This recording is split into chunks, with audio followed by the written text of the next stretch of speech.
Selamat sore Bapak Ibu sekalian, apa kabarnya? Terima kasih sudah meluangkan waktu Bapak Ibu sekalian untuk menghadiri Pojok Pintar Manajemen sore hari ini. Perkenalkan saya Humaira Besari yang akan memandu jalannya acara pada hari ini. Wah, senang sekali nih saya lihat participants di room kita ramai sekali. Mencapai 130-an ya, luar biasa Masya Allah. antusiasmenya. Terima kasih banyak Bapak Ibu. Semoga sinyalnya aman-aman saja dimanapun Bapak Ibu berada ya. Baiklah, Pojok Pintar Manajemen, saya akan menjelaskan singkat, adalah sebuah forum diskusi yang diinisiasi oleh PPM Manajemen sebagai bentuk kontribusi nyata dalam hal belajar di mana saja. Nah, awalnya diskusi online ini dilakukan untuk mendorong individu dan perusahaan agar tetap berkarya di tengah keterbatasan akibat COVID-19 pada waktu itu ya Bapak Ibu. Tetapi syukurnya kondisi kita sudah semakin membaik, bahkan dari WHO sendiri sudah mencabut status COVID-19 sebagai pandemi. Nah, tapi karena antusiasme dari halayak tetap tinggi, makanya Pojok Pintar Manajemen atau Ponpinman ini terus diselenggarakan. Nah, di sore hari ini, Pojok Pintar Manajemen akan mengangkat tema mengenai peran strategis procurement dalam ekosistem bisnis. Tetapi sebelum kita masuk ke inti acara, izinkan saya memperkenalkan produk-produk dari PPM Manajemen yang mungkin di Bapak Ibu sudah tidak asing lagi nih. Jasa layanan PPM Manajemen diantaranya ada program pengembangan eksekutif, program pelatihan sertifikasi, pembelajaran Inggria, riset dan konsultansi, asesmen SDM, dan juga sekolah tinggi manajemen. Selain itu, sebelum kita masuk, saya juga akan membacakan aturan main dari Pojok Pintar Manajemen. Dalam sesi pemaparan materi, selama pemaparan diharapkan semua partisipan berada di mode mute. Kemudian ketika mengikuti diskusi, partisipan dapat memiliki prinsip yang positif dan juga kolaboratif ya. Dan sesi tanya jawab akan dibuka ketika saya mempersilahkan jika Bapak Ibu ingin bertanya dapat mengklik raise hand ataupun kalau sudah takut kelupaan nih sudah ada pertanyaan bisa langsung mengetikkan di kolom chat dan saya nantinya akan menyebutkan pertanyaan dan penanya sesuai urutan. Untuk feedback diharapkan Bapak Ibu partisipan dapat mengisi feedback untuk perbaikan kami ke depannya. Nah, untuk linknya atau formnya nanti akan kami bagikan di akhir sesi. Selain itu, kita sudah sampai nih, ada 2 pembicara yang sudah hadir maksud saya. Mungkin bisa langsung ditampilkan. Oke, sudah hadir Bapak Dr. Alain Wijanarka STMM. Beliau adalah Kepala Divisi Pengembangan Usaha dan Kegiatan PPM Manajemen. Beberapa pengalaman profesional terakhirnya yaitu menjabat sebagai Kepala Divisi Pengembangan Usaha dan Kegiatan PPM Manajemen, staf profesional bidang keahlian manajemen operasi PPM Manajemen, Kepala Bidang Keahlian Operation Excellence PPM Manajemen, dan juga Kepala Divisi Riset dan Konsultansi PT Binaman Utama PPM Consulting. Untuk latar belakang pendidikan beliau ini merupakan sarjana teknik mesin dari Universitas Trisakti, magister teknik dari Universitas Trisakti, dan untuk doktoralnya diperoleh dari Institut Teknologi 10 November. Baik, sudah hadir bersama saya, di samping saya langsung, bos saya ini ada Pak Alain. Selamat sore Pak Alain. Selamat sore, Sari. Sehat ya Pak? Alhamdulillah sehat. Alhamdulillah. Wah, senang sekali nih Pak. Partisipan kita ramai sekali. Iya, ramai. Iya, jangan deg-degan ya Pak, saya aja. Lumayan ini. Gitu. Baik nih. Nah, sudah hadir satu sudah saya perkenalkan, tapi kita masih ada satu pembicara lagi, yaitu ada Pak Insinyur Suryadi MSc. Beliau adalah Ketua Lembaga Sertifikasi Profesi Pengadaan Indonesia. Beberapa pengalaman profesional beliau yaitu Ketua Lembaga Sertifikasi Profesi Pengadaan Indonesia, sebagai Master Asesor Kompetensi BNSP, sebagai Asesor Kompetensi di LSP Pengadaan Indonesia, sebagai tenaga ahli perorangan pengembangan kualifikasi jabatan fungsional ahli pengadaan barang dan jasa barang atau jasa pemerintah, dan juga ada 2 tenaga ahli fasilitator pengadaan barang jasa seperti yang terlihat ya Bapak Ibu. Untuk latar belakang pendidikan beliau adalah sarjana teknik sipil dari Institut Teknologi 10 November dan juga Pasca Sarjana Sistem dan Teknik Jalan Raya dari Institut Teknologi Bandung. Selamat sore Pak Suryadi, apa Selamat kabar sore semuanya. Bapak? Selamat sore, Pak. Wah, ini Selamat sore. iya, semangat ya Bapak ya, sore hari ini sehat, Pak? Alhamdulillah sehat ya. Alhamdulillah, syukurnya. Nah, Rupanya semoga sinyal tanya ya.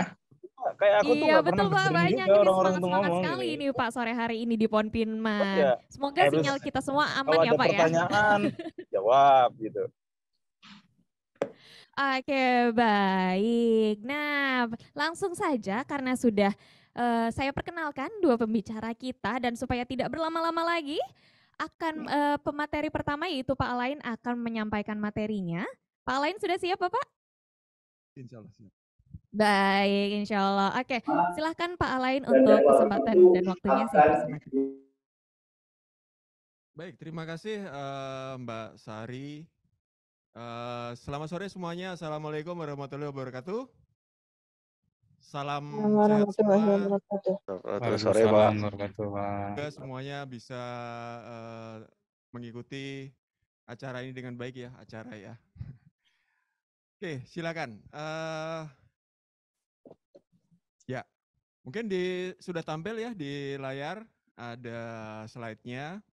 Jadi memang sesuai dengan tema hari ini kita bicara mengenai peran strategis procurement dalam ekosistem bisnis gitu ya. Oke, next. Mungkin yang kita ingin capai di dalam diskusi kita kali ini adalah nanti yuk kita sama-sama ya bertukar pandangan terhadap peran kritis pengadaan ya, peran pengadaan khususnya dalam kelancaran suatu aliran produk. Kemudian juga kita mencoba sama-sama memahami fungsi dan strategi pengadaan dalam menjaga dinamika dari aliran produk gitu ya. Jadi kurang lebih nanti intinya adalah kita sama-sama untuk bertukar pikiran ya. Kita bicara mengenai peran dari pengadaan dalam kelancaran produk. Ada beberapa tema atau ada beberapa topik yang akan diangkat ya di materi kali ini. Next, selanjutnya. Nanti kita akan mencoba melihat dulu bagaimana sih rantai pasok dan ekosistem bisnisnya. Karena tadi kita bicara mengenai bagaimana peran strategis procurement dalam ekosistem bisnis. Kita mengulik sedikit ya terkait dengan rantai pasok dan juga ekosistem bisnis.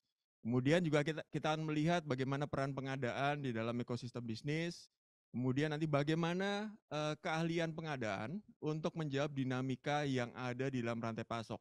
Mungkin dari Bapak Ibu sekalian juga paham bahwa ketika kita bicara suatu bisnis, kita bicara sesuatu dinamika. Nah, dinamika ini yang kadang-kadang penuh tantangan gitu ya, supaya aliran produk itu bisa berjalan dengan lancar. Kadangkala kita tidak juga bisa berharap bahwa dinamika yang terjadi itu selalu positif gitu ya, kadangkala ada juga negatifnya. Nah, bagaimana peran dari procurement, dari fungsi procurement ini untuk setidaknya berkontribusi secara positif kepada organisasi atau perusahaan. Oke, kalau kita lihat dulu pertama kali selanjutnya. Jadi kita coba pahami dulu mengenai apa itu rantai pasok ya. Ini mungkin saya ambil dari beberapa pendapat bahwa ketika kita bicara rantai pasok, itu kita bicara mengenai semestinya perusahaan atau organisasi itu saat ini sudah hampir tidak bisa hanya berdiri sendiri. Saat ini hampir semua perusahaan atau hampir semua organisasi itu memiliki yang namanya rantai pasoknya. Hampir semua organisasi, hampir semua perusahaan itu memiliki keterkaitan dengan organisasi lain atau perusahaan-perusahaan lain. Nah, keterkaitan dari organisasi atau perusahaan-perusahaan lain itu yang semestinya menjadi suatu keunggulan bersaing bagi organisasi. Ya, jadi ketika kita bicara membentuk rantai pasok di suatu organisasi atau perusahaan, semestinya hal tersebut menimbulkan suatu keunggulan bagi organisasi atau perusahaan. Nah, bagaimana keunggulannya itu? Keunggulannya itu yang tentunya memberikan nilai yang maksimum kepada customer kita gitu ya, kepada pelanggan organisasi kita. Ada juga yang mengatakan bahwa ketika kita bicara mengenai rantai pasok, ini adalah bicara mengenai suatu aliran yang memang aktif, bukan suatu aliran yang pasif gitu ya, atau aliran yang stabil. Jadi kadangkala ada dinamikanya, kadangkala ada riak-riaknya gitu ya. kadangkala ada gelombang-gelombangnya yang harus apa? Yang harus kita lewati di dalam menjalani aliran produknya gitu ya. Ada juga yang mengatakan ketika kita bicara rantai pasok ini hubungannya dengan beberapa sumber daya gitu ya. Dan sumber daya ini perlu dikelola supaya memberikan suatu tingkat produktivitas yang memang menguntungkan atau yang memberikan kontribusi positif kepada perusahaan. Nah, secara mudahnya ketika kita bicara rantai pasok, ini dimulai dari bagaimana aliran produk, mulai dari upstream sampai kepada downstream, mulai dari supplier pertama sampai kepada customer akhir, mulai dari initial supplier sampai kepada end customer. Nah, gambarannya di dalam elemen-elemen rantai pasok tadi akan ada suatu fungsi-fungsinya, akan ada yang namanya peran-perannya, dan peran-perannya itu bisa sama dan bisa berbeda, tapi yang pasti adalah semuanya menggerakkan aliran produk yang ada di dalam rantai pasok. Oke, selanjutnya.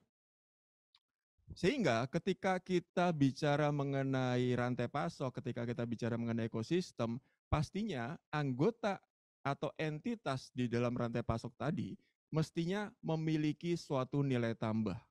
Jadi kita bayangkan kalau sebuah ekosistem bisnis, masing-masing anggota ekosistem itu atau masing-masing entitasnya semestinya memberikan suatu kontribusi positif kepada ekosistem itu. Karena kalau misalnya tidak memberikan suatu kontribusi positif atau tidak memberikan nilai tambah kepada ekosistemnya, percayalah nanti dalam kurun waktu tertentu itu kita bisa ditinggalkan atau entitas tersebut karena tidak bernilai tambah semakin lama semakin ditinggalkan gitu ya.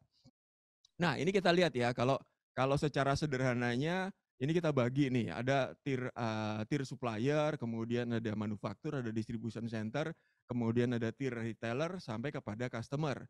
Masing-masing memiliki suatu fungsi. Ada yang berfungsi untuk mengkolek permintaan, tingkat jumlah permintaan. Ada yang kemudian melakukan analisis terhadap tingkat permintaan tadi. Ada yang kemudian membagikan informasi kepada entitas di dalam rantai pasoknya. Kemudian ada melakukan analisis berapa yang harus diproduksi, berapa yang harus dibuat, berapa yang harus disetok dan lain sebagainya gitu ya. Dan kemudian informasi-informasi itu kita gunakan sebagai suatu data. Data bagi siapa? Data bagi seluruh entitas yang ada di dalam rantai pasok atau di dalam ekosistem bisnis. Nah, tentunya hal ini tidak terlepas dari peran procurement gitu ya. Selanjutnya.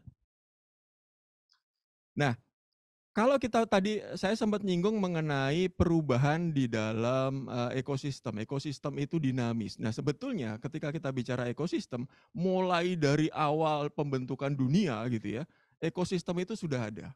Hanya saja ekosistem itu kemudian secara aktif itu bergerak, itu berubah. Salah satunya adalah ketika manusia itu dengan akalnya mulai melakukan yang namanya transformasi teknologi atau mulai ada yang namanya perubahan-perubahan teknologi. Kita tahu ketika kita bicara zaman dulu di mana teknologi mungkin belum semasif sekarang gitu ya, orang masih menggunakan tenaga manusia dan tenaga hewan. Tapi di situ juga sudah ada ekosistemnya tuh ya. Jadi orang misalnya ada yang ngumpulin batu ya, ngumpulin batu buat apa? Misalnya buat kapak. Ada yang melakukan ngelihat nih pergerakan kalau zaman dulu pergerakan mamut gitu ya, pergerakan gajah, pergerakan bison gitu ya untuk makan dan lain sebagainya. Nah, itu sudah ada ekosistemnya sendiri. Kemudian ketika manusia pemikirannya mulai maju, mulai ada yang namanya teknologi. Kita bicara mengenai penggunaan mekanisasi. Ya, di penggunaan mekanisasi ada namanya penggunaan mesin-mesin gitu. Itu ekosistemnya berubah. Ekosistem berubah menjadi ada yang penyedia spare part misalnya. Ada yang penyedia yang ngajarin untuk menggunakan teknologi tadi. Terus kemudian semakin ke sini teknologi itu semakin berubah gitu ya. Jadi kalau masih ada teknologi yang menggunakan tenaga orang tapi sifatnya adalah mass production, itu ekosistemnya juga berubah. Ketika kita bicara mass production berarti material-materialnya, bahan bakunya harus lebih banyak. Kemudian penyalurannya, distribusinya juga harus lebih banyak juga gitu ya. Terus kemudian mulai ada perkembangan lagi menggunakan komputer, ada otomatisasi. ini mulai tersebar lagi gitu ya. Jadi si procurement semakin repot lagi nih ya. Jadi bahan baku mulai semakin banyak lagi ya karena pasarnya juga semakin luas. Kemudian mulai berubah lagi ekosistemnya dengan ada yang namanya antar mesin itu saling berkomunikasi sehingga procurement disibukkan lagi, bukan lagi disibukkan terkait dengan material atau bahan baku, tapi disibukkan dengan bagaimana membeli spare part supaya mesin-mesin itu tetap bisa ngobrol antar mesinnya gitu ya. Nah kemudian saat ini kita mungkin sudah masuk kepada suatu database yang sedemikian besar, ada ekosistem yang sedemikian luasnya gitu ya. Nah ekosistem ini dibentuk dari apa sih? Dibentuk dari data-data. Kita ngelihat kalau kita ingin beli sesuatu, kita tinggal pakai digital. Kalau kita ingin beli menggunakan menggunakan pesan gitu ya, kita ingin pesan sesuatu cukup hanya dengan menggunakan sentuhan di tangan gitu ya. Alatnya cukup kecil ya, berbeda dengan yang sebelum-sebelumnya membutuhkan alat-alat yang cukup besar. Nah, inilah suatu perkembangan teknologi yang kemudian membentuk perubahan juga di dalam suatu ekosistem bisnis. Disinilah ada peran dari procurement. Jadi procurement juga harus ikut berubah. Ketika kita bicara perubahan teknologi, procurement juga juga harus memacu keahliannya untuk juga mengikuti perubahan-perubahan yang terjadi saat ini. Selanjutnya. Nah, kalau kita bicara mengenai rantai pasok sendiri ya, ini mungkin saya cukup meng-highlight-nya di bagian procurement atau kita bicara supplier relationship management-nya gitu ya.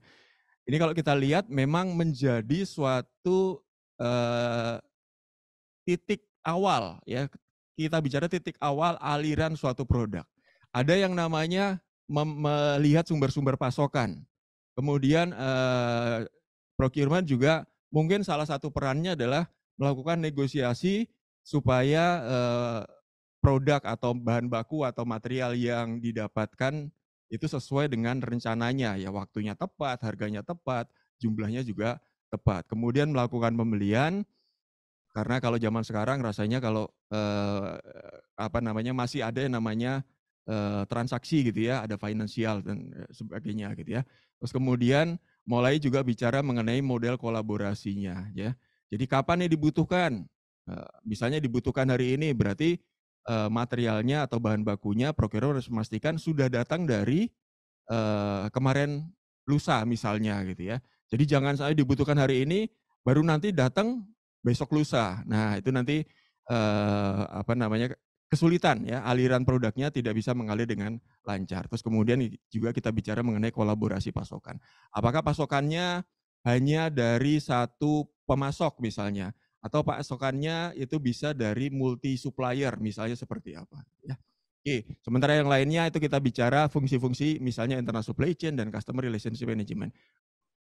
Untuk kali ini mungkin kita fokus dulu di masalah-masalah procurement. Oke, selanjutnya. Nah, kalau kita lihat di sini, nilai tambah dari procurement itu sebetulnya ada di setiap proses yang dilakukan oleh organisasi. Procurement itu ada di kontribusinya di inbound logistik, procurement itu ada kontribusinya di operation, terkait dengan pembelian peralatan, terkait dengan bagaimana pembelian spare part, terkait dengan pembelian komponen dan lain sebagainya. Kemudian kita bicara procurement juga berkontribusi kepada outbound logistik. Kita bicara bagaimana produk yang sudah jadi itu bisa dikirimkan kepada si pemesan. Mungkin procurement juga disibukkan dengan pemilihan moda-moda transportasinya, misalnya seperti itu. Nah, kemudian di marketing and sales, ini procurement juga berkontribusi ya. Misalnya apa? Misalnya kita bicara memastikan produk-produknya itu sampai di tempat penjualan dengan baik atau apa gitu ya. Kemudian kita bicara juga di service itu ya kontribusinya. Jadi kalau kita bicara procurement, sesungguhnya procurement itu merupakan titik kritis di setiap proses atau tindakan yang ada di organisasi atau perusahaan. Dia ada di inbound logistik sampai dia ada di servisnya ya. Meskipun disebutnya adalah support activities tapi itu sangat kritikal. Ya, procurement itu merupakan suatu fungsi atau kegiatan yang sangat kritis bagi organisasi atau perusahaan. Oke, selanjutnya. Nah, kurang lebih apa sih kalau kita bicara procurement? Nah, ini ada yang mengatakan bahwa ketika kita bicara strategic procurement ini tidak hanya bicara mengenai transaksi aja, tidak hanya bicara mengenai pembelian saja, tapi juga mulai dari bagaimana mendapatkan pemasok yang bisa memasok di suatu organisasi atau perusahaan. Jadi procurement di sini juga melakukan yang namanya sourcing, ya. Ketika mengetahui apa kebutuhannya, kemudian si procurement ini mencoba melihat beberapa kemungkinan atau beberapa peluang-peluang supplier yang bisa melayani kebutuhan yang ada di organisasi atau perusahaan. Jadi tidak hanya kita bicara penawaran, tidak hanya bicara mengenai lelang, tidak hanya bicara mengenai tender dan lain sebagainya, tapi kalau perlu itu strategi procurement itu juga memastikan bahwa ada pemasok-pemasok yang memang bisa membantu kelancaran aliran produk di suatu organisasi atau perusahaan. Lebih jauh lagi kita bicara bahwa procurement ini menjamin kelancaran atau kelancaran dari aliran produk yang ada di dalam ekosistem. Di dalam ekosistem ini karena melibatkan lebih dari satu perusahaan. Jadi ada ekosistem, ada suppliernya sendiri gitu ya, kemudian ada manufakturnya sendiri, kemudian ada distributor center sendiri dan lain sebagainya. Gitu ya. Oke, selanjutnya. Nah, ketika kita bicara mengenai strategic procurement, ada juga yang kemudian mengklasifikasikan atau perjalanan dari procurement itu sebetulnya seperti apa. Jadi kalau kita bicara zaman dulu nih, kita bicara berandai-andai kita nggak bisa move on nih dengan masa lalu gitu ya. Kalau kita bicara masa lalu, itu procurement memang hanya sebagai basic saja. Jadi misalnya ingin ada suatu material atau suatu spare part atau komponen, ya sudah tinggal hubungi procurement, tinggal hubungi bagian purchasing, tinggal hubungi bagian pengadaan, ya udah dibelikan.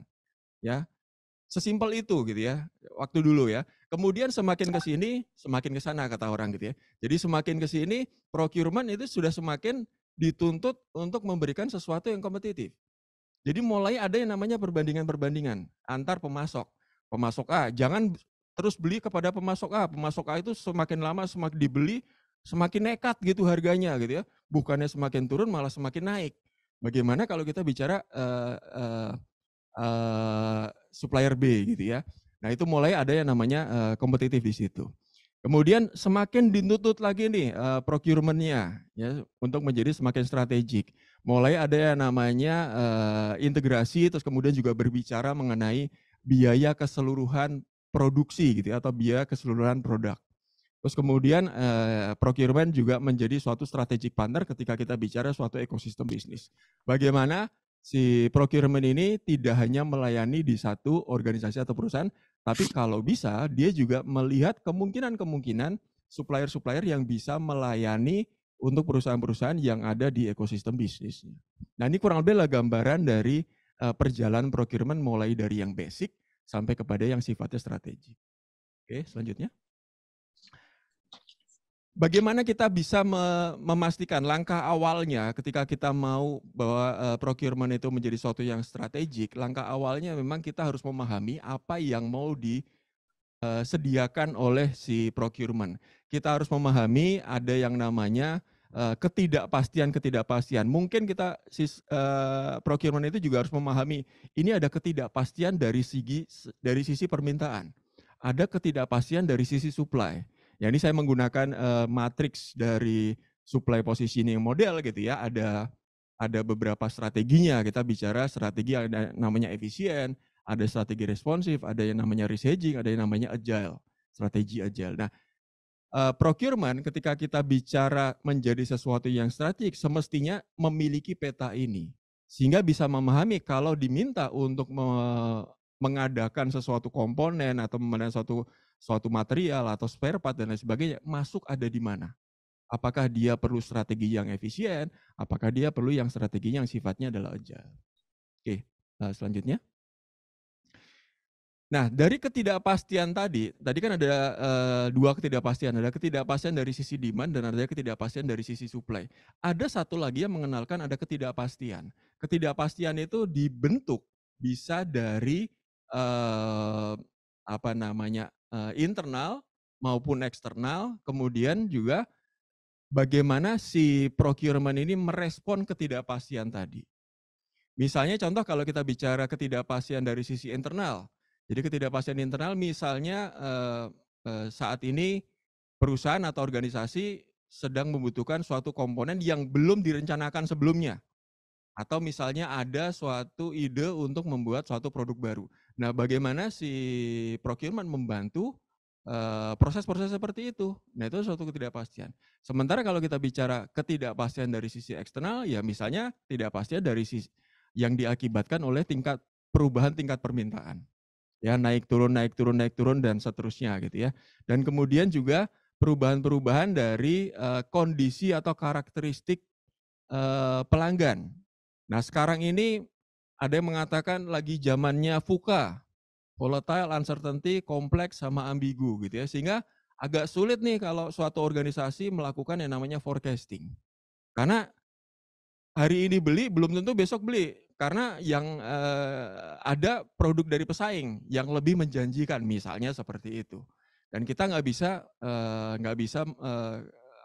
memahami juga karakteristik dari pelanggan itu seperti apa. Sekarang aja kalau misalnya kita bicara yang paling mudah aja, minuman boba gitu. Minuman boba itu begitu banyaknya variannya gitu ya, dan kita pengen nyoba satu-satu. Dan ketika kita bicara pengen nyoba satu-satu, kita agak sulit nih. Oh, ini kemarin laku nih gitu. Jadi kita buat lagi. Ya mungkin hal-hal seperti itu yang kemudian menimbulkan suatu ketidakpastian gitu ya. Nah, kemudian ketidakpastian ini memang perlu dikelola gitu ya. Nah, salah satunya adalah si tugas dari procurement ini. Supaya apa? Supaya aliran produk yang mengalir di dalam ekosistem atau yang mengalir di dalam rantai pasoknya itu tidak menghalangi kelancaran perjalanan produknya. Nah, salah satu perannya adalah di procurement. Oke, berikutnya. Oke, nah ada beberapa cara sebetulnya, ada beberapa cara ketika procurement itu mengantisipasi ketidakpastiannya. Yang paling utama tadi procurement harus tahu dulu nih klasifikasi komponennya, klasifikasi yang mau dibeli itu apa. Apakah ada ketidakpastian dari sisi permintaan, apakah ada ketidakpastian dari sisi supply gitu ya. Nah, kemudian yang berikutnya adalah mencoba melihat ya karakteristik dari supplier itu seperti apa. Apakah bisa dibuat kontrak ya, misalnya kontrak-kontrak jangka panjang misalnya, apakah bisa dibentuk hubungan kemitraan misalnya, apakah bisa dibentuk aliansi strategik misalnya, apakah perlu kita bikin joint venture atau kita perlu membentuk suatu jaringan rantai pasok, jaringan supplier misalnya. Nah, ini memang sangat bergantung kepada bagaimana procurement itu melihat apa yang mau dibeli atau apa yang dibutuhkan organisasi atau perusahaan. Mungkin ada yang tidak perlu kerjasama, jadi mungkin beli putus saja lah, karena banyak yang nyediain gitu ya. Jadi hari ini beli, belum tentu besok beli lagi. Pokoknya tinggal datang aja gitu ya, tinggal datang terus kemudian ada barangnya ya udah itu beli. Karena apa? Karena ya barangnya cuman beli satu, terus kemudian juga harganya nggak terlalu mahal. Tapi ada juga yang rasanya ini perlu disediakan terus ini setiap bulan. Nah, kita berikan informasi kepada supplier, hati-hati ya, nanti bulan depan saya beli lagi loh, jumlahnya sekian, tolong disediakan. Kalau nggak disediakan nanti produksi saya terhenti. Jadi memang ada yang sifatnya transaksional, ada yang sifatnya strategik. Tidak semua dihantam kromo dengan strategik. Nah, itu juga salah juga gitu ya.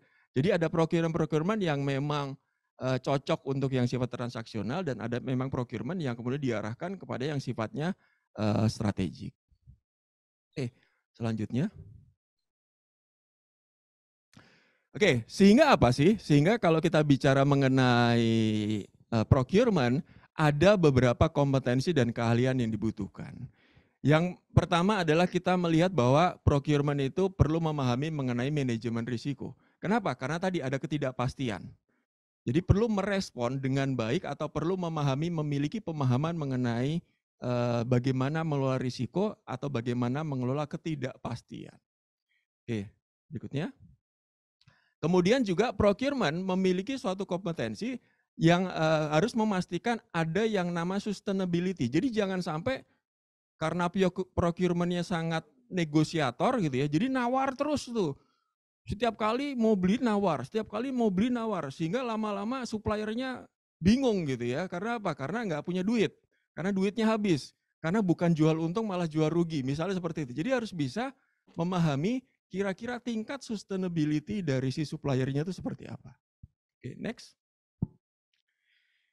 Dan juga procurement itu memiliki suatu jiwa melakukan riset, karena dia harus tahu, karena dia harus melakukan sourcing gitu ya. Jadi mana supplier yang cocok, mana supplier yang kurang pas, mana kalau supplier ini seperti apa, kalau supplier ini bagaimana, kemudian apakah supplier ini memiliki kapasitas, apakah supplier ini memiliki volume gitu ya. Nah itu semuanya harus dipahami juga oleh seorang procurement gitu ya. Oke, berikutnya. Dan nggak kalah penting adalah karena procurement ini kita bicara mengenai banyak data, kemudian data-data masa lalu, kemudian data-data dari banyak supplier dan lain sebagainya, mau tidak mau harus memiliki juga pemahaman atau kompetensi di data analisis. Jadi procurement ke depan tidak hanya udah nih tinggal beli, kemudian jalan gitu enggak, tapi juga mulai melakukan analisis terhadap data-data yang dimiliki. Oke, next. Dan juga yang gak kalah penting adalah harus memiliki kemampuan untuk membangun hubungan dengan organisasi atau perusahaan lain, khususnya kepada si pemasok. Berikutnya. Ya ini jelas gitu ya, negosiasi. Tapi negosiasi juga harus hati-hati, negosiasi yang sifatnya adalah positif ya. Jangan negosiasi yang saking negosiasinya pokoknya neken seneken-nekennya gitu ya. Ini hati-hati juga, itu artinya bukan sesuatu yang sehat.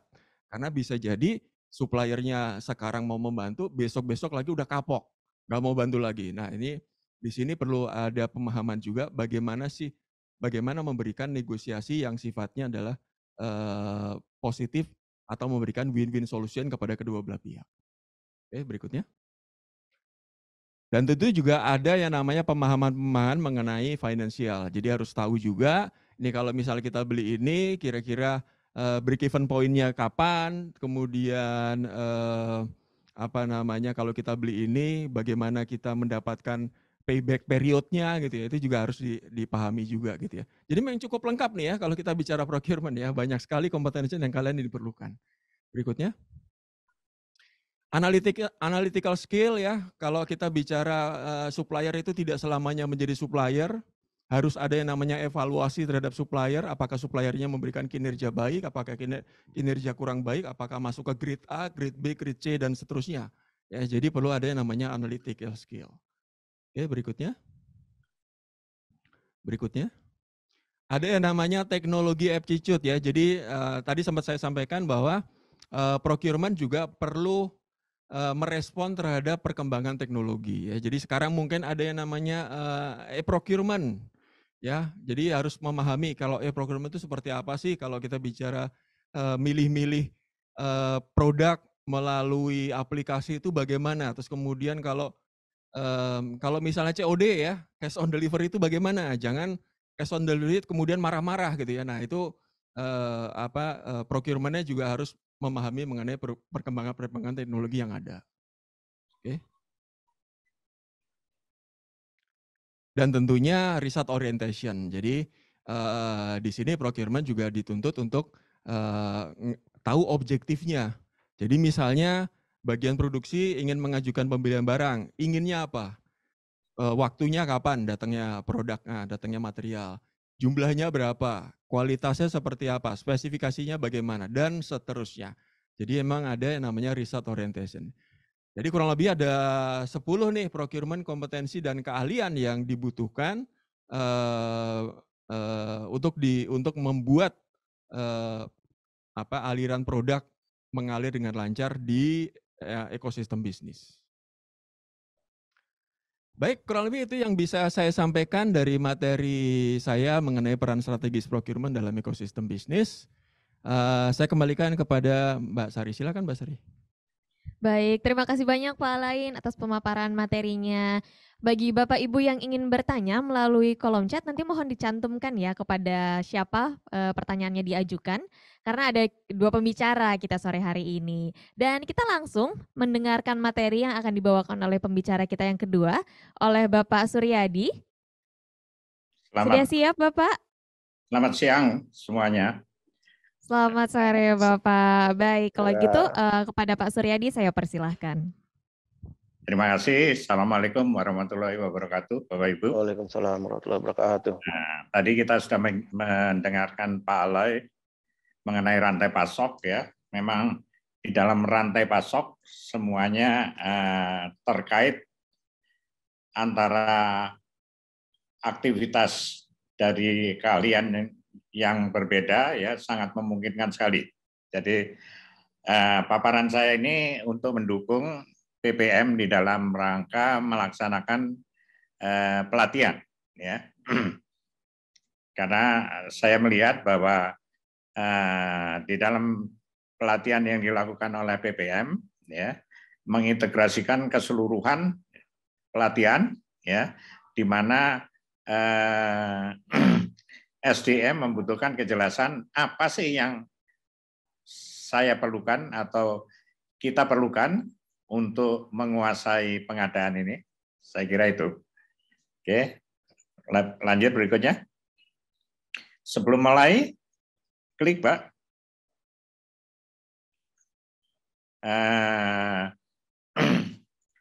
Kita ketahui dulu bahwa di dalam istilah, di dalam sertifikasi, Bapak Ibu, ada dikenal mengenai skema sertifikasi, ya, di mana skema itu merupakan persyaratan spesifik, ya, layanan seseorang, ya, terhadap kompetensi yang dia miliki, kualifikasi yang dia miliki, ya. Biasanya di dalam skema itu ada beberapa unit kompetensi yang harus dikuasai di dalam jabatan kerja itu atau kualifikasi yang ditawarkan. Ya. Nah, selain itu kita juga mengenal kompetensi kerja. Ya. Di dalam sertifikasi kita yang sekarang ini adalah sertifikasi kompetensi kerja. Berarti kemampuan kerja setiap individu yang mencakup pengetahuan, ya, keterampilan dan sikap kerja yang mengacu kepada standar yang ditetapkan. Ya, ini penting sekali Bapak Ibu bahwa di dalam kompetensi kerja itu selain ada skill, knowledge, attitude, maka kita harus juga memastikan bahwa seseorang ini dilihat dari dimensi kompetensi semua memenuhi, ya, artinya dari skill, di situ ada task skill, task management skill, kontingensi management skill, job role, dan transfer skill itu harus dilihat di dalam uji kompetensi bahwa yang bersangkutan betul-betul bisa melaksanakan kegiatan itu. Sehingga apa? Setiap orang yang melalui uji sertifikasi, dia pasti memenuhi standar dan bisa melakukan aspek untuk kelima dimensi itu. Nah, di dalam sertifikasi kompetensi, di dalam kompetensi kerja, itu ada basicnya standar, ya, di mana yang kita kenal sekarang ini adalah SKKNI adalah standar kompetensi kerja nasional Indonesia, ditetapkan oleh pemangku kepentingan tingkat nasional, ya. Kemudian dilakukan konvensi nasional, kemudian ditetapkan oleh Menteri Tenaga Kerja.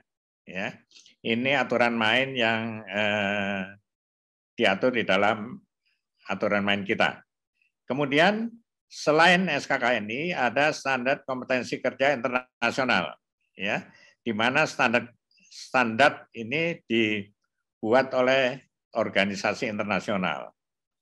Kemudian ada juga standar kompetensi kerja khusus, ya. Adalah standar kompetensi yang dikembangkan dan digunakan oleh organisasi untuk tujuan spesifik di organisasinya, ya. Nah, ini termasuk kalau kita berbicara standar kompetensi khusus ini ada di perusahaan, ya. Kemungkinan di negara, ya, seperti Amerika mempunyai standar khusus juga untuk Amerika. Jepang juga demikian, Jerman juga demikian, ya. Yang kesemuanya itu tentu dianggap karena negara maju yang mempunyai standar itu dipakai oleh beberapa negara sehingga berlaku juga internasional. Tapi di dalam kaitan ini terminologi yang kita pakai, kalau standar kompetensi kerja internasional dibuat oleh organisasi internasional, ya. Sedangkan tadi standar khusus itu, ya, dibuat oleh suatu institusi untuk kepentingan dirinya sendiri, ya. Berikutnya, klik. Nah, sistem sertifikasi kompetensi kerja nasional, Bapak Ibu, ya, itu pertama adalah membangun kelembagaan, ya. Siapakah yang membangun kelembagaan itu? Ya, yang membangun kelembagaan di sini adalah organisasi profesi, ya, atau asosiasi perusahaan yang membutuhkan, ya. Kemudian sesuai ketentuan di situ organisasi profesi atau organisasi perusahaan tentunya didukung oleh institusi yang terkait, ya. Nah, bentuk yang bisa dilakukan kalau itu untuk lingkungan sendiri atau pendidikan biasanya kita sebut lembaga sertifikasi pihak pertama. Itu bisa untuk lingkungan industrinya sendiri atau untuk pendidikan, ya. Kemudian untuk LSP2 ini dibentuk oleh suatu institusi, ya. Pemerintah misalkan contohnya LSP di LKPP berlaku nasional untuk pemerintah daerah, ya. Itu LSP2. Kemudian LSP3 ini adalah bentukan dari masyarakat, ya, asosiasi profesi yang mendirikan untuk kepentingan masyarakat, ya. Seperti LSP Pengadaan Indonesia adalah LSP P3 yang dibentuk oleh IAPI, ya. Dan didukung oleh LKPP. Kemudian dari LSP ini dilakukan lisensi oleh BNSP, ya. Setelah dilisensi, di dalam pelaksanaan sertifikasi, ya, LSP ini akan melakukan sertifikasi, ya, dengan standar yang sudah ditentukan di tempat uji kompetensi, tentunya, ya. Kemudian hal ini yang diharapkan adalah mencetak tenaga profesional di bidang masing-masing, ya. Tentunya kita mengharapkan berbasis standar yang telah ditentukan. Penentuan standar yang ditentukan, ya, Bapak Ibu, itu ditentukan oleh instansi teknis yang membidangi, ya. Kalau di dalam skema itu ada gabungan antara standar SKKNI dan standar internasional atau standar khusus, ya, karena kemungkinan terjadi penggabungan, maka itu harus ditetapkan lebih dulu oleh Nakertan, ya, dan skemanya disetujui oleh BNSP. Di dalam pelaksanaan ini mestinya, ya, di dalam pengendalian mutu untuk kita menciptakan tenaga profesional, diharuskan 5 tahun sekali ada evaluasi untuk bidang-bidang itu, ya. Di mana bidang-bidang itu dievaluasi, kemudian kalau diperlukan diadakan perbaikan atau revisi sebagaimana kemajuan yang terdapat di tuntutan teknis masing-masing. Klik lagi. Nah, kalau kita gambarkan pemaketan Bapak Ibu, skema tadi, ya. Awalnya kita melakukan di sini adalah pemetaan kompetensi dari pengadaan, ya. Dari pengadaan itu butuhnya apa aja, termasuk tadi kalau di sini ada rantai pasok, semuanya masuk bisa dimasukkan, ya. Cuman yang sekarang ini rantai pasok ada beberapa yang terpisah, yang nantinya bisa kita gabung dari standar yang sudah ada. Nah, Bapak Ibu, yang penting diketahui adalah dari unit-unit ini kita sesuai kebutuhan tadi rantai pasok, tiap-tiap SDM itu butuh apa saja, ya. Itu dikelompokkan dari unit-unit ini, ya. Nah, unit-unit ini dikelompokkan, kemudian ada yang namanya KKNI, Kerangka Kualifikasi Nasional Indonesia, ya. Itu di Indonesia ada 9 level, ya. Dari jenjang tenaga terampil sampai tenaga ahli, ya. Nah, di sini tiap-tiap institusi sesuai tuntutan daripada kumpulan unit-unit ini yang dipakai sebagai skema itu masuk jenjang berapa, gitu ya. Jenjang-jenjang ini ada kriterianya masing-masing, mulai dari yang level 9 penemu sampai yang terendah ada semua, ada ciri-cirinya di sana. Tinggal kita untuk skema ini masuk di jenjang berapa.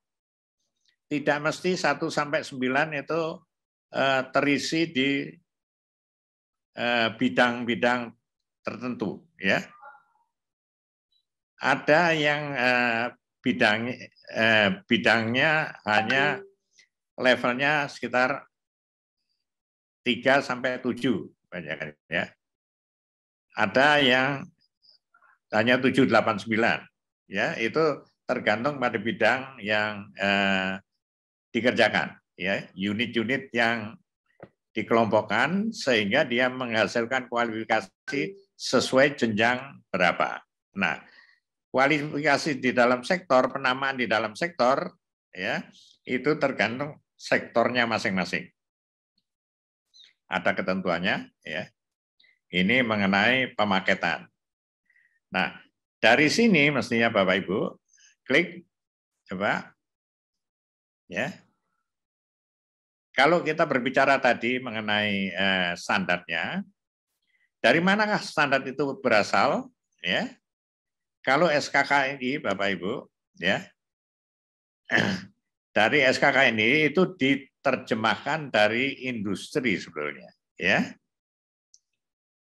dari judul SOP di industri, ya, ruang lingkup SOP, perangkat, kemudian SK diterjemahkan kepada SKKNI, ya. SKKNI ini maaf, SKKNI, ya. Sebagai judul unit kompetensi, ya. Ruang lingkup SOP itu adalah deskripsi unit. Langkah proses dari industri itu masuk di sini sebagai elemen. Kemudian instruksi kerja adalah kriteria unjuk kerja yang harus dicapai untuk menyelesaikan proses atau elemen, ya. Kemudian spesifikasi konteks sesuai industri itu diterjemahkan di batasan variabel. Kemudian quality insurance ini ditetapkan di panduan penilaian. Ini di SKKNI-nya. Sehingga Bapak Ibu, kalau kita membuat dakum atau pembelajaran, judul unit ini adalah judul pembelajaran, deskripsi unit ini adalah ruang lingkup pembelajaran, kemudian elemen adalah tujuan instruksional khusus ya, kemudian kriteria unjuk kerja itu adalah kriteria kinerja, kemudian batasan variabel itu kontekstualisasi pembelajaran, panduan penilaian di sini evaluasi indikator kompetensi yang harus dicapai. Ya, nah, demikian juga di sertifikasi. Ya, sertifikasi di sini judul unit ini ya adalah judul sertifikasi unit. Ya, nanti klaster ya judul klaster ya, atau kualifikasi okupasi ya okupasi. Ya, ruang lingkup, kemudian elemen, kriteria pencapaian kinerja sama. Jadi seluruh langkah-langkah di dalam sertifikasi ini sama yang dilakukan, hampir mirip yang dilakukan oleh instruksi kerja di industri. Ya, dengan demikian Bapak Ibu, di dalam pelatihan mestinya mencerminkan apa-apa yang harus dilakukan sebagai seorang yang dilatih memiliki kompetensi untuk bekerja melakukan kegiatan itu. Ini penting sekali, ya. Sehingga di dalam Bapak Ibu memilih mengikuti pelatihan, maka pilihlah ya yang sesuai yang Bapak butuhkan untuk menambah ya kompetensi Anda untuk tujuan tertentu tentunya ya. Di sini untuk tujuan pengadaan ya apa yang harus dicermati di dalam pelatihan. Apa yang harus kita ikuti pelatihan ya. Berikutnya klik. Nah, untuk di LSP Pengadaan Indonesia itu ada 4 skema ya. Yang pertama adalah skema klaster pengelolaan pengadaan barang jasa ya. Yang kita mendapat gelar dari IAPI ya sebagai sertifikat procurement specialist CPSP ya. Itu diharapkan ya mampu menyelesaikan tugas pengadaan ya di lingkungan luas dan khusus. Jadi di sini kebanyakan petugas-petugas ahli pengadaan yang melaksanakan procurement ya. Kemudian yang kedua adalah pelaksana manajemen kontrak atau sertifikat kontrak manajemen spesialis CCMS ya. Di sini mampu dia mengelola kontrak yang dilakukan di pekerjaannya ya. Jadi seorang ahli kontrak ya itu dia harus menguasai ya kemungkinan risiko juga ada di dalamnya, ada 15 unit ya di sini. Yang tadi 12 unit yang pengelolaan. Kemudian yang berikutnya ini skema klaster strategi pengadaan barang jasa ya. Sertifikat strategic procurement specialist CPST ya. Ini Bapak Ibu ada 9 unit yang mempunyai sertifikat ini mampu mengelola ya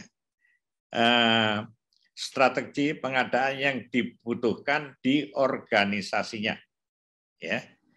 Jadi Bapak Ibu di dalam pelatihan sebaiknya ada tools, ada kegiatan yang tugasnya diberikan sesuai dengan konteks di mana dia bekerja.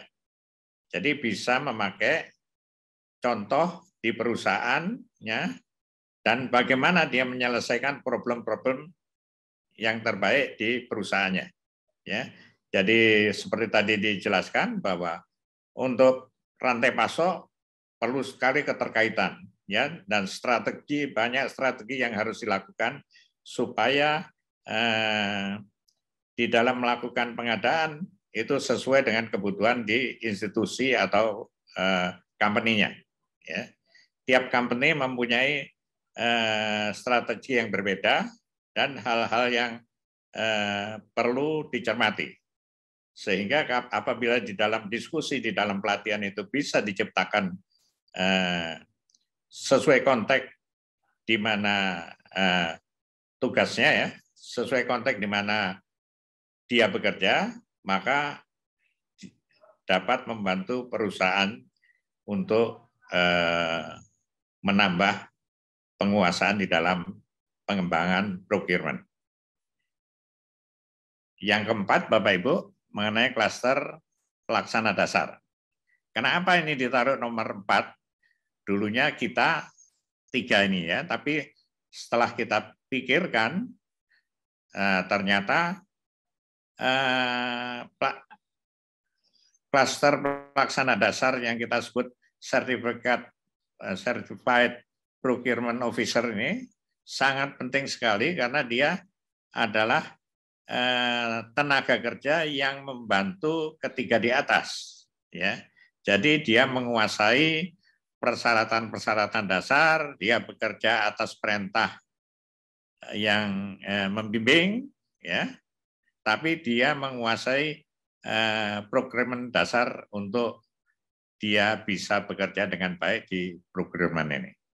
Ya, saya kira itu. Lanjut, klik. Nah, kan Bapak Ibu setelah merenung, ya, setelah ikut sertifikasi, apa sih sertifikasi, kebutuhan sertifikasi ini, ya? Kan banyak sekali yang ngapain sih sertifikasi, gunakan kepentingan untuk kita apa, ya? Nah, di dalam aturan main sertifikasi sekarang ini yang dilakukan LSP, sertifikat itu merupakan pengakuan dari negara terhadap kompetensi yang Anda miliki, ya. Kemudian dapat juga digunakan untuk membantu merencanakan peningkatan sesuai dengan jenjang atau okupasi yang Bapak Ibu akan capai, ya. Jadi unit-unit tadi seperti yang saya ceritakan bahwa pengelompokan atau skema-skema yang sudah ada itu bisa membantu sesuai dengan jenjang yang Bapak Ibu inginkan. Kemudian sertifikasi ini juga sarana untuk memelihara kompetensi, ya. Kalau Bapak Ibu sudah memiliki pengalaman bekerja, ya, kemudian sudah bisa dianggap atau memenuhi kualifikasi yang jenjang berikutnya, bisa melakukan RCC, ya, atau penilaian terkini untuk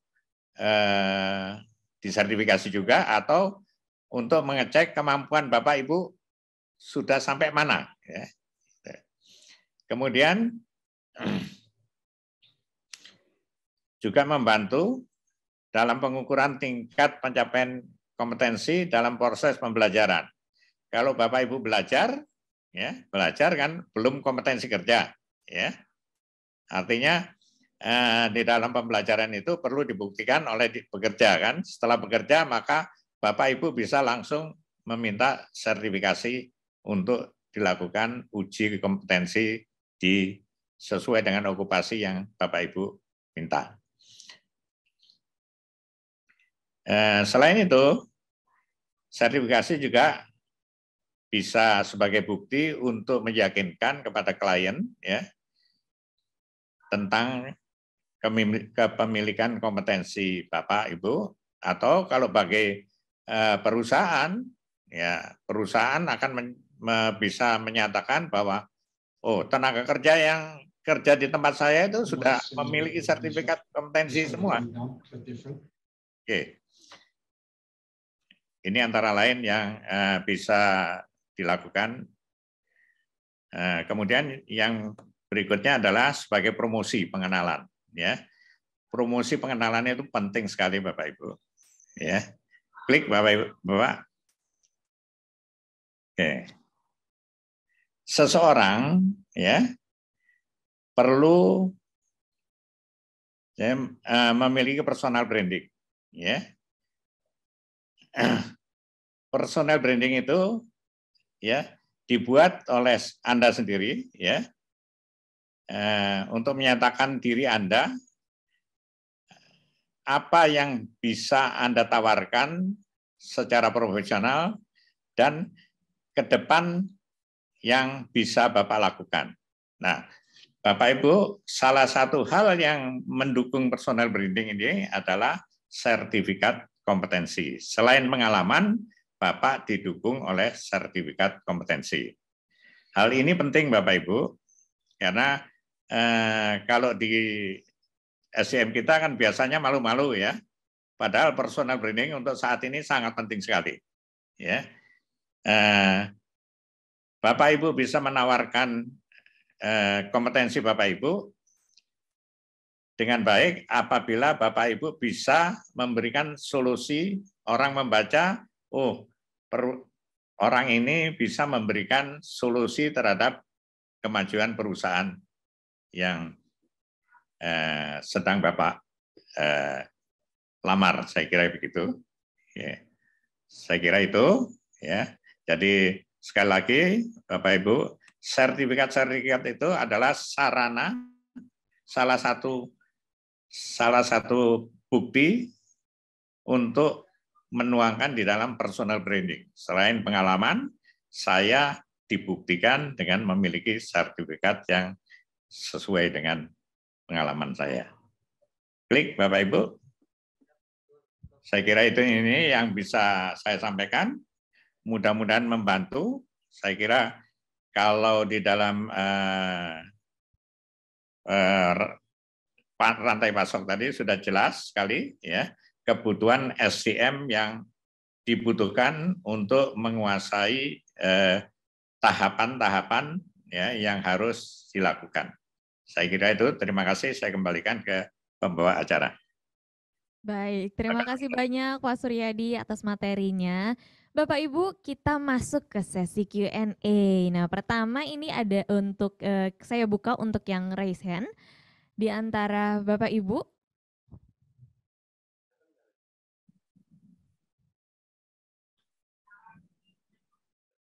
Apakah ada yang ingin bertanya secara langsung?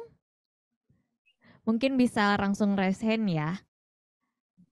Oke, karena sementara ini belum ada yang raise hand, mungkin saya akan bacakan dulu dari kolom chat yang sudah bertanya. Bapak Ibu jika ingin ada yang raise hand bisa setelah pertanyaan ini ya.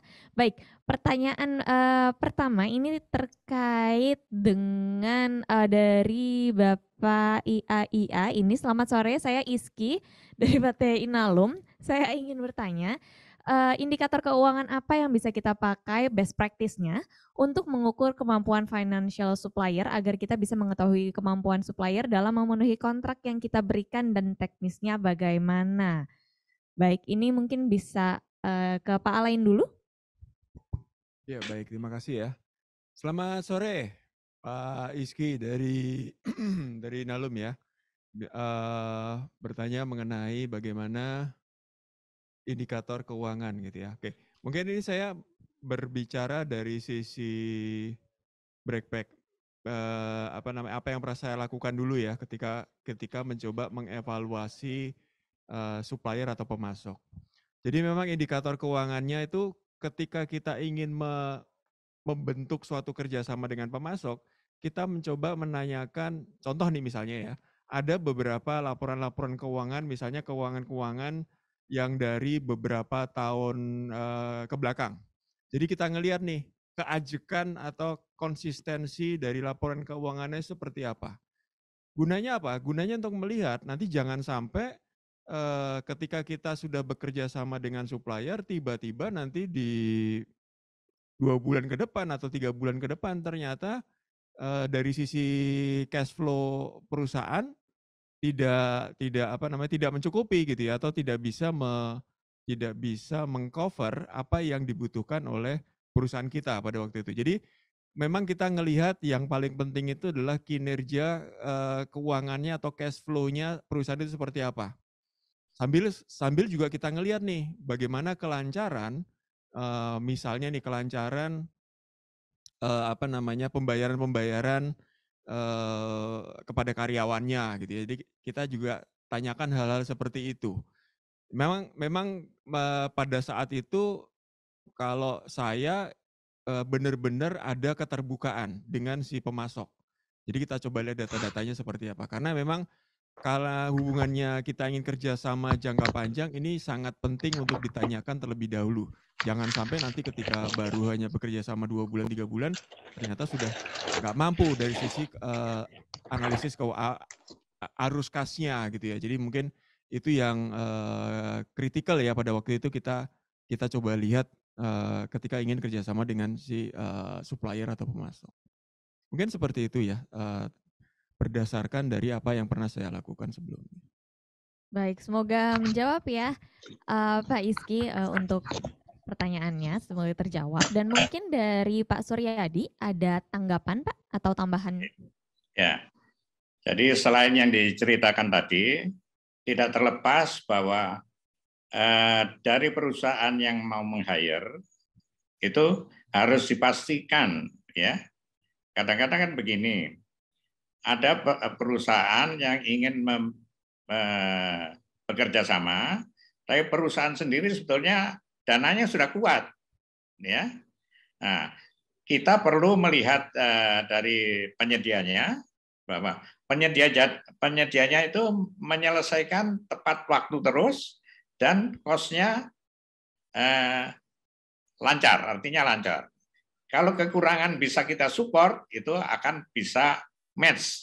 Jadi dua-duanya berjalan. Oleh karena itu di dalam pengadaan itu tidak kamu yang mendanai dulu semuanya gitu, enggak. Karena kita tentunya akan melihat efisien efektif dari segi finansial yang ada di perusahaan kita. Ya, itu sangat penting. Terima kasih. Baik, terima kasih banyak Pak Suryadi. Kita berlanjut ke pertanyaan selanjutnya. Ini saya akan masih bacakan untuk dari kolom chat, satu pertanyaan. Kemudian apabila Bapak Ibu ada yang ingin raise hand bisa setelah ini juga.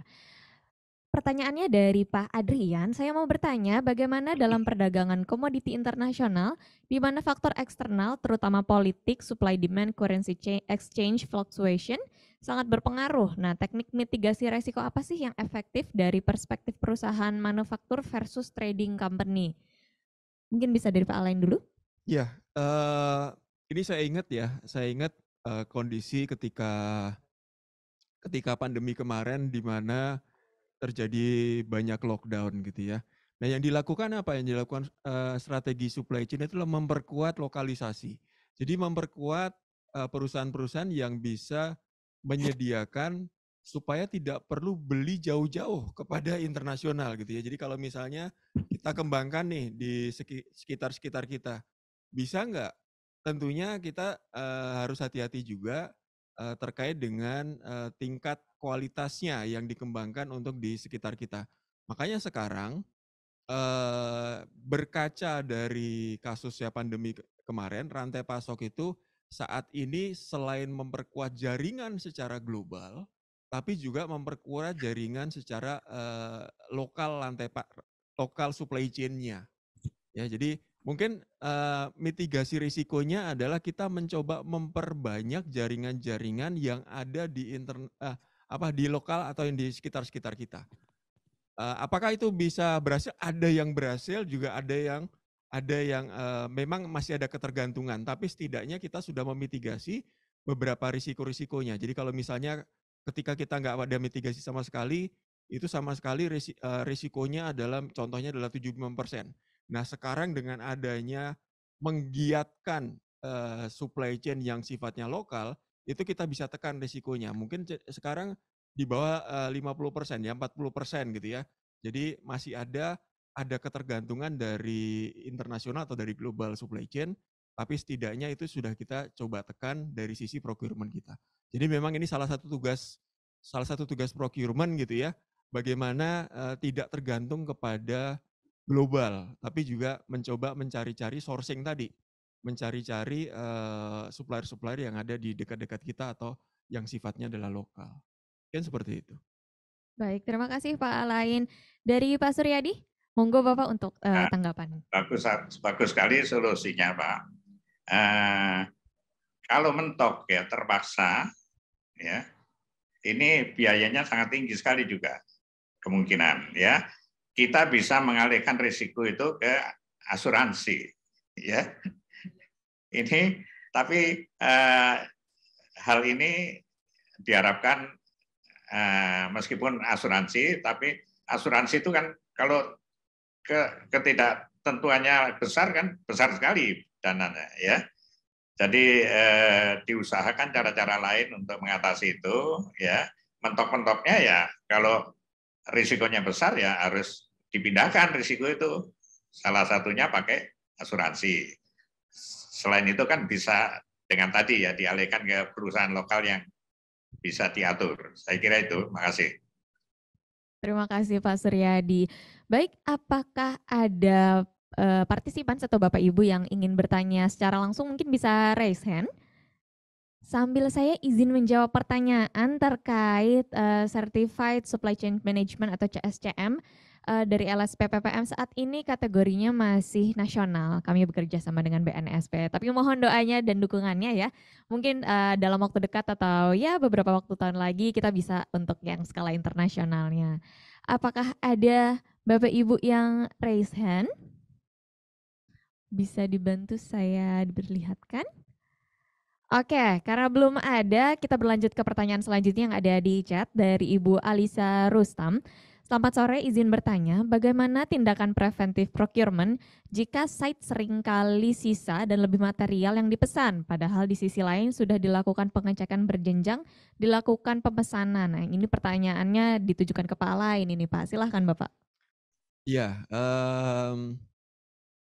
ini apa ya, kasus klasik gitu sebetulnya. Karena gini, karena ketika kita bicara procurement itu memang mau tidak mau salah satu yang dibutuhkan itu adalah bagaimana kita bisa memproyeksi ke depannya. Nah, kadangkala memproyeksi ke depannya ini ada yang mengatakan bahwa kalau kita meramalkan itu jangan percaya 100% gitu ya. Kecuali sama Mbak Rara gitu kan, karena punya remote. Ya tapi kalau di sini kita bicaranya memang agak sulit sekali ya ketika kita memesan terus kemudian masih ada sisa atau kelebihan material. Nah, ini sesuatu yang tidak bisa dicegah dalam waktu dekat. Tapi yang kembali lagi saya menggunakan pengalaman saya dulu. Jadi memang sebagai procurement itu tadi ada yang namanya data analitik. Jadi dari waktu ke waktu kita coba lihat. Misalnya beberapa bulan lalu itu sisanya misalnya 20. Kemudian kita lihat lagi beberapa bulan kemudian sisanya berapa? Apakah semakin menurun atau malah semakin naik? Kita coba bikin statistiknya. Kita coba lihat apakah standar deviasinya itu seperti apa. Sehingga ke depannya nanti kita bisa tentukan ini kira-kira sebaiknya kalau ada pesanan 10, sebaiknya apakah saya tambahin 2 atau justru malah saya kurangin 2.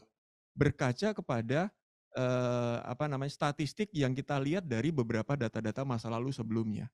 Jadi memang kalau ditanya tindakan preventif procurement-nya ya mau tidak mau kita coba lihat lagi data-data masa lalu. Data-data stok-stok kita beberapa periode lewat. Kemudian kita bikin statistiknya. Sehingga kita bisa ngelihat kecenderungannya bagaimana gitu ya. Karena memang ini agak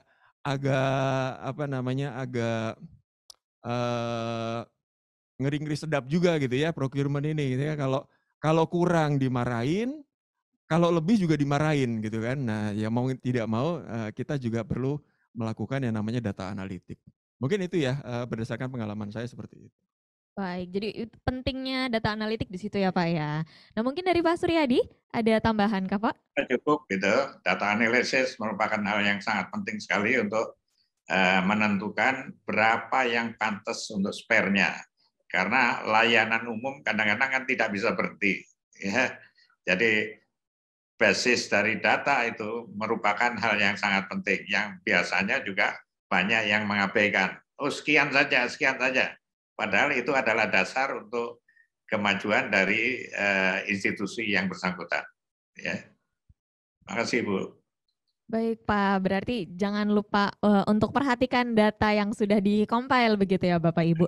Tadi saya lihat ada Pak Ahmad Ridwan yang raise hand. Bapak apakah? Ya, silahkan Bapak. Ya, selamat sore Pak Alan. Ya, tadi Selamat sore tertarik Pak. Iya, Ridwan. kalau kita ngomongin procurement Pak ya, itu biasanya kita memang ada keterkaitan dengan divisi lain Pak. Dan juga pengaruh dari policy dari stakeholder Pak. Jadi kalau pengalaman saya dulu sebagai procurement pernah, logistik pernah gitu kan. Memang tadi seperti Pak Alan sampaikan, beli barang lebih juga salah gitu kan, beli barang kurang juga salah gitu. Pasti akan ada divisi terkait yang memang akan tidak satisfied dengan apa yang kita lakukan sebagai procurement. Nah, yang saya tanyakan adalah biasanya kan kalau KPI utama itu adalah biasa kalau procurement pas setiap tahun cost-nya harus turun, ya kan? Yang bagaimana cost-nya itu harus turun yang kedua. Yang mau turun dari secara cost-nya atau terkait dengan negosiasi terkait dengan TOP, gitu kan? Juga terkait dengan quality yang ketiga ya. Pasti tapi ada 3 hal yang paling utama adalah cost reduction, lalu terkait dengan menjaga cash flow dari perusahaan kita sendiri, yang ketiga adalah quality. Nah, kalau dari best practice-nya Pak Alan dulu sebagai pengalaman procurement seperti apa? Lalu yang pertanyaan kedua adalah biasanya kalau kita sebagai procurement kita juga sebagai vendor atau supplier development. Kita bagaimana kita bisa menciptakan ekosistem bisnis kita dengan para supplier kita dan vendor kita. Nah, itu untuk menjaga keberlangsungan atau sustainability bisnis kita di next plan kita ya, atau nanti di tahun berikutnya. Nah, saya juga minta pengalaman Pak Alan terkait dengan hal tersebut dengan antara procurement dengan terkait dengan strategi dengan bisnis atau vendor development atau supply development. Itu sih Pak pertanyaan saya Pak. Terima kasih Pak Alan. Baik, terima kasih Pak Ridwan. Mungkin saya jawab aja. Nanti kalau saya agak lupa tolong diingatkan. Ya. Oke, jadi mungkin tadi pertanyaannya terkait dengan KPI gitu ya. Jadi KPI terkait dengan ada yang namanya cost reduction, kemudian ada yang namanya kualitas, kemudian kepada on time delivery gitu ya.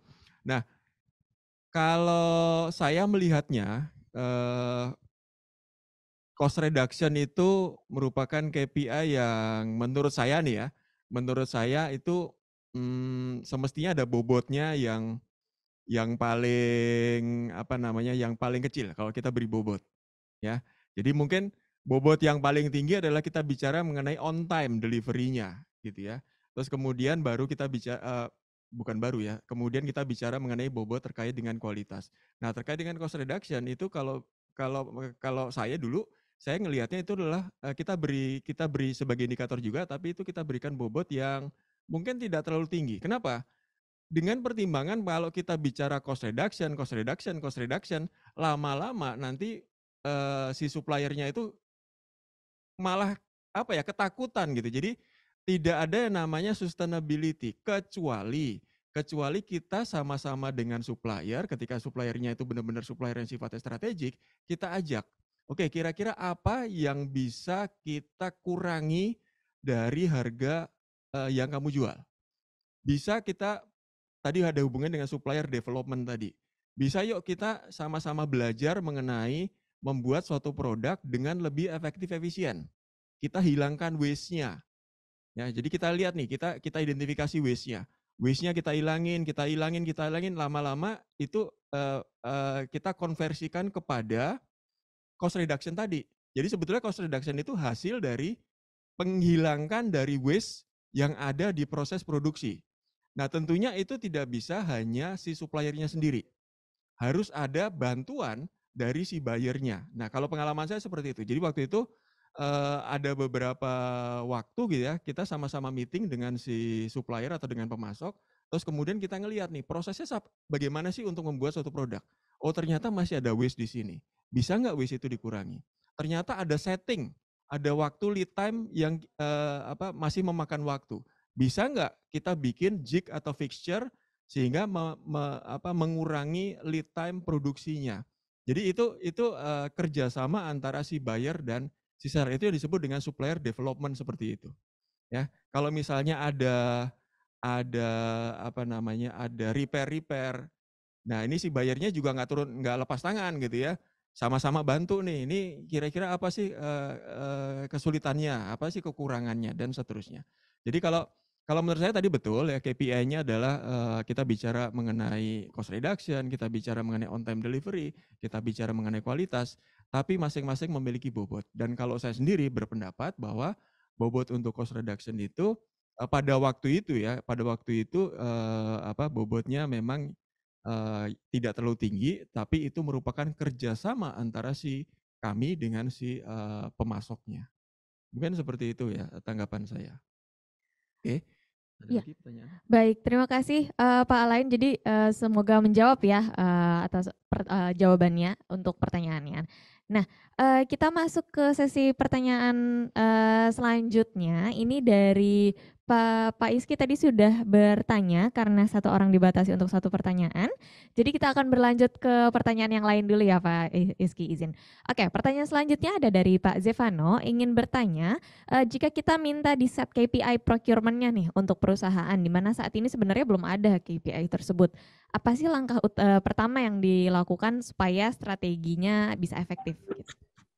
Oke, kalau kita bicara mengenai KPI dan itu belum ada, yang paling mudah adalah sebetulnya kita ngelihat dari uraian pekerjaan yang kita lakukan. Jadi misalnya kita lihat nih, tugas-tugas utama seorang procurement itu apa, kemudian tanggung jawab procurement itu apa. Tadi kalau misalnya seperti disampaikan Pak Ridwan tadi, misalnya tugasnya adalah mendapatkan supplier yang mau improve gitu, misalnya kita bicara mengenai cost reduction atau apa. Nah itu kemudian menjadi KPI-nya. Jadi paling mudah sebetulnya adalah ngelihat dari apa yang diminta dari tanggung jawab atau dari peran atau dari tugas kita sebagai procurement. Mungkin paling mudah adalah menyusun KPI-nya dari situ. Jadi nggak ngawang-ngawang gitu ya. Jadi misalnya KPI-nya misalnya KPI-nya menentukan moda transportasi, padahal kita nggak melakukan itu, kan agak repot ya. Jadi sebisa mungkin KPI itu juga berasal dari apa yang memang menjadi tugas dan tanggung jawab yang kita lakukan. Mungkin gitu. Supaya bisa dipertanggungjawabkan juga ya Pak ya? Betul, supaya bisa dipertanggungjawabkan. Kan namanya juga KPI-nya SMART gitu ya, specific, measurable, achievable, relevant, sama time based gitu ya. Mungkin seperti itu. Baik, terima kasih Pak. Nah, kalau dari Pak Suryadi ini Pak, dari pengalaman Bapak gitu ya, berkaitan dengan KPI mungkin bisa di-sharing juga Pak? Oke, jadi Bapak Ibu, sebelum kita minta mengevaluasi penyedia jasa, tentunya kita harus menyiapkan detail analisis dari apa yang kita minta. Ya. Kemudian setelah ada penawaran, ya biasanya ada penawaran, itu kita sandingkan mana-mana yang bisa kita eliminir di situ. Ya, itu yang harus kita lakukan. Kalau kita menentukan awal ya dari kebiasaan-kebiasaan penyedia jasa itu apa sih? Kemudian kita buat analisa yang terbaik untuk perusahaan kita, ya itulah yang kita pegang nantinya. Sebagai acuan juga kalau kita perlu negosiasi. Saya kira itu, Pak. Baik, terima kasih banyak Pak Suryadi atas tambahan jawabannya. Kita berlanjut ke dua penanya terakhir ini ya. Yang pertama ada dari Pak Yudi Hermawan. Selamat sore, saya dari NX Lemo Indonesia. Izin bertanya, Menarik nih Pak diagram supply chain-nya tadi, demand supply-nya mohon maaf, yang Pak Alain sampaikan mengingat situasi volatile, uncertainty, complex dan ambiguity atau VUCA yang terjadi saat ini. Nah kiranya mohon penjelasan lebih lanjut berkaitan dengan responsive supply chain dan juga agile supply chain Bapak. Iya, wah ini kalau di mata kuliah satu sesi sendiri gitu ya. Ya oke nggak apa-apa, mungkin saya singgung sedikit ya. Kalau kita bicara mengenai responsive supply chain itu kita bicara mengenai ketidakpastian demand.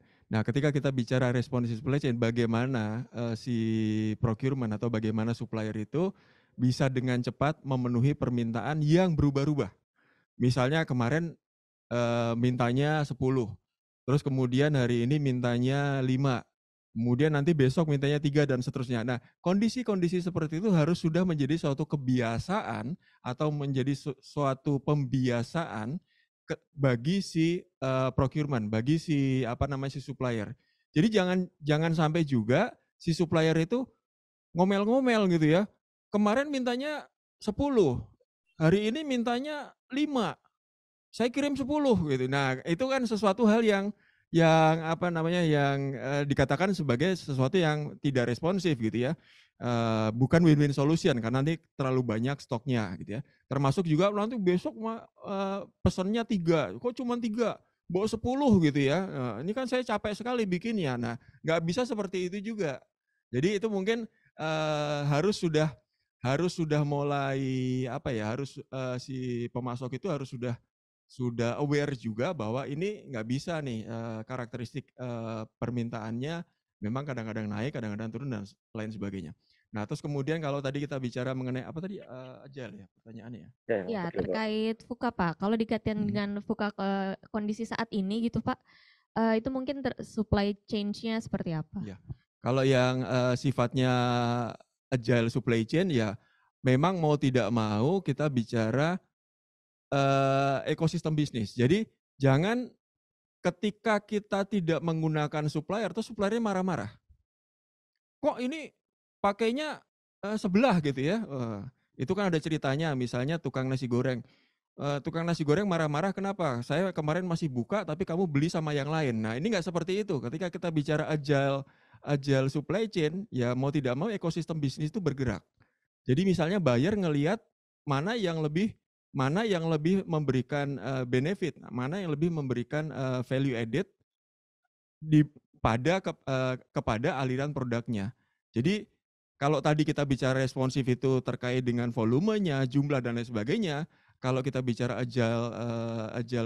strategi agile supply chain ini ya kita terbiasa dengan kadang-kala beli sama dia, kadang-kadang beli sama dia, kadang-kadang beli sama dia gitu. Jadi ada yang namanya ekosistem bisnisnya itu berjalan tergantung kepada siapa yang memberikan nilai tambah cukup besar bagi ekosistemnya. Mungkin itu ya secara mudahnya gambarannya seperti itu. Dan pastinya kalau dikaitkan dengan skill yang tadi sempat Bapak jelaskan itu juga ada komunikasi di sana, negosiasi skill di sana gitu, dan skill-skill tersebut nah ini bisa teman-teman Bapak Ibu ujikan gitu ya supaya tersertifikasi bisa dengan Pak Suryadi dari LSPPI ya Pak ya. Oke, nah kita ada satu penanya terakhir untuk sesi sore hari ini. Ini dari Pak Adam Medijati ya. Izin bertanya, apakah penerapan SKN atau sisa kemampuan nyata digunakan untuk kategori vendor tertentu, misalnya vendor jasa, atau bisa diterapkan ke semua kategori vendor? Mungkin kali ini Pak Suryadi duluan ya, Bapak silahkan memberikan jawabannya. Oke, Bapak Ibu. Biasanya sisa kemampuan nyata itu diminta dikonstruksi ya. Jadi berapa kemampuan yang masih ada itu diberikan. Kemudian sisa kemampuan itu masih bisa diberikan berapa paket gitu ya. Nah, namun di dalam perkembangan sekarang kan itu harus hati-hati karena kemampuan dari perusahaan itu tentunya dia bisa kolaborasi dengan perusahaan lain itu yang harus diperhatikan. Karena itu menyangkut efektivitas atau efisiensi di supply daripada penyedia jasa ya. Karena kalau hanya dilihat dari situ, itu menurut saya agak hati-hati. Karena apa?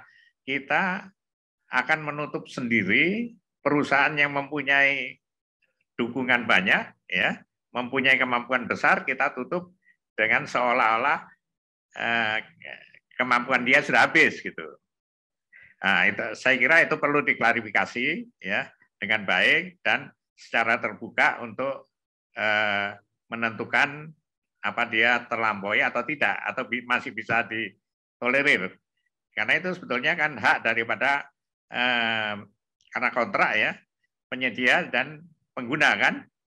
Kalau pengguna masih percaya dengan ketentuan itu, dengan dukungan yang nyata, maka pengguna tentunya tidak akan segan-segan untuk menetapkan. Ya, saya kira itu. Makasih. Baik, terima kasih banyak Pak Suryadi dan Bapak Ibu sekalian. Pertanyaan tersebut menjadi pertanyaan terakhir di sesi Q&A Pon Pinman kali ini. Sekali lagi saya ucapkan terima kasih kepada kedua pembicara, Pak Alain dan Pak Suryadi, dan juga Bapak Ibu yang sudah mengikuti Pojok Pintar Manajemen sore hari ini sampai akhir nanti ya. Nah, untuk Pak Alain dan Pak Suryadi boleh memberikan closing statement untuk sore hari ini. Mungkin kita dari Pak Suryadi dulu. Silahkan Bapak closing statement-nya. Terima kasih. Dari hasil diskusi tadi, kita akan jelas mendengarkan bahwa rantai pasok itu harus didukung oleh tenaga-tenaga yang kompeten. Ya, tenaga-tenaga yang kompeten tentunya kalau kita melihat masa-masa lalu, banyak orang yang mengaku-ngaku kompeten. Ya, setelah kita pakai ternyata tidak sesuai yang kita harapkan. Maka untuk yang sudah bergerak sekarang ini, artinya pemerintah sudah memfasilitasi dengan sertifikat, baik dari LSP maupun dari lembaga pelatihan, mari sama-sama kita menyiapkan orang tenaga kompeten yang profesional di Republik ini, ya, karena tidak bisa LSP bergerak sendiri tanpa didukung oleh lembaga pelatihan yang profesional juga. Nah, karena bukti kompetensi itu tentunya muaranya adalah selain bukti pengalaman dia adalah bukti sertifikat kompetensi. Di mana untuk memastikan bukti itu perlu bukti yang nyata. Paling mudah adalah dari lembaga pelatihan. Ya, selain dari pengalaman kerjanya. Saya kira itu. Terima kasih. Terima kasih Pak. Jadi harus ada sinergi nih Bapak Ibu antara sudah melakukan pelatihan gitu ya, experience kerja dan juga didukung dengan sertifikasi. Mungkin kalau dari Pak Alain untuk closing statement-nya Pak. Ya baik, mungkin kalau saya closing statement-nya agak nyeleneh gitu ya. Jadi saya hubungkan dengan sertifikasi tadi. Jadi ketika perlu disahkan ya dengan sertifikasi procurement. Nah, ini closing statement saya ngambil dari kata-kata procurement itu sendiri. Kalau saya agak aneh ya, melihat procurement itu adalah kita bagi menjadi 3. Jadi pro, cure, sama men gitu ya. Jadi kalau kita bicara pro itu artinya apa? Pro itu artinya mendukung. Cure itu artinya apa? Cure itu artinya menyembuhkan ya, kesehatan. Men itu artinya ada yang mengatakan bahwa men itu adalah suatu tindakan. Artinya ketika kita sudah disertifikasi procurement, artinya kita juga harus bisa menjadi penyembuh bagi organisasi atau perusahaan. Supaya apa? Supaya menyembuhkan aliran produknya atau supaya memastikan bahwa aliran produk yang ada di organisasi atau di dalam rantai pasok atau dalam ekosistem bisnis itu berjalan dengan lancar. Jadi ingat, procurement itu adalah kita disertifikasi sebagai penyembuh bagi organisasi untuk bisa melancarkan aliran produk. Mungkin seperti itu. Terima kasih Pak Alain sebagai penyembuh gitu ya aliran produk. Nah, terima kasih banyak Pak Alain dan Pak Suryadi sudah menjadi pembicara di Pon Pinman kali ini. Semoga kegiatan hari ini menjadi semangat untuk pantang berhenti berkarya gitu ya. Jadi kita harus terus berkarya, terus menyala dan seluruh hal baik yang sudah terjalin semoga akan terus berkembang. Terima kasih Pak Suryadi dan Pak Alain. Selamat sore Bapak-bapak dan Selanjutnya saya ingin menyampaikan terkait feedback seperti itu Bapak Ibu. Nah, untuk meningkatkan kualitas penyelenggaraan Ponpinman, kami meminta kesediaan Bapak Ibu untuk mengisi feedback yang sudah kami sediakan seperti tampil di layar ya, bisa scan barcode-nya atau melalui link yang sudah juga tampil di layar gitu dan untuk feedback ini juga merupakan masukan bagi kami supaya kualitas dari Ponpinman terus meningkat. Setelah mengisi feedback, silahkan menunggu beberapa saat dan tidak menutup jendela browsernya ya Bapak Ibu, karena akan secara otomatis nanti teralihkan ke Google Drive supaya bisa mengunduh materi kedua pembicara kita. Dan selanjutnya saya ingin menyampaikan pesan yaitu license your skill nih Bapak Ibu, jadilah seorang certified procurement officer yang ahli dalam mengelola proses pengadaan barang dan jasa secara efektif, efisien dan sesuai dengan peraturan yang berlaku. Sertifikasi ini menunjukkan kalau Bapak Ibu nantinya memenuhi standar kompetensi tinggi yang ditetapkan oleh BNSP dan mampu memberikan nilai tambah bagi perusahaan melalui pengelolaan rantai pasok yang efektif. Nah, ini jangan lewatkan kesempatannya ya Bapak Ibu karena untuk kali ini pendaftarannya sampai 19 Mei 2023 nih. Jadi segera daftarkan ya karena ada potongan harga khusus yang berlaku juga terbatas waktunya. Senin naik ya Bapak Ibu. Oke, dan selanjutnya juga saya akan menyampaikan nih ada kegiatan lainnya yaitu CLBK atau cerita langsung bareng komunitas. Kali ini mengangkat judulnya yaitu Brand Activation, strategi merek makin dekat dan lekat dengan pelanggan. Nah, acara ini akan diselenggarakan pada Kamis 25 Mei 2023 pukul 3 sore. Nah, silakan ya Bapak Ibu yang ingin registrasi bisa langsung ke link yang tertera pada layar. Nah, oh iya, cerita langsung bareng komunitas ini tentu saja komunitasnya diprakarsai oleh PPM Community. Jadi silahkan juga join nih bagi Bapak Ibu yang ingin bergabung. Bisa langsung klik link yang ada di chat room atau mengcopy gitu ya link yang ada di layar Zoom Bapak Ibu. Juga jangan lupa untuk follow media sosialnya PPM Manajemen. Kami ada di Instagram, Facebook, YouTube, dan juga LinkedIn. Atau kalau yang mau lihat website ya juga silahkan ya Bapak Ibu sekalian. Nah, tidak terasa nih hampir 2 jam gitu ya kurang lebih Ponpinman kali ini berlangsung. Di akhir acara ini saya mengucapkan terima kasih banyak atas keterlibatan berbagai pihak yang mendukung terselenggaranya Ponpinman kali ini. Untuk Bapak Ibu partisipan terima kasih sudah meluangkan waktunya dan juga kedua pembicara kita tadi. Nah, mohon maaf apabila ada kurang-kurang dalam memandu acara ini. Saya Humaira Absari mewakili seluruh kerabat kerja yang bertugas undur diri. Selamat sore, sampai jumpa dan terima kasih. Salam sehat untuk kita semua.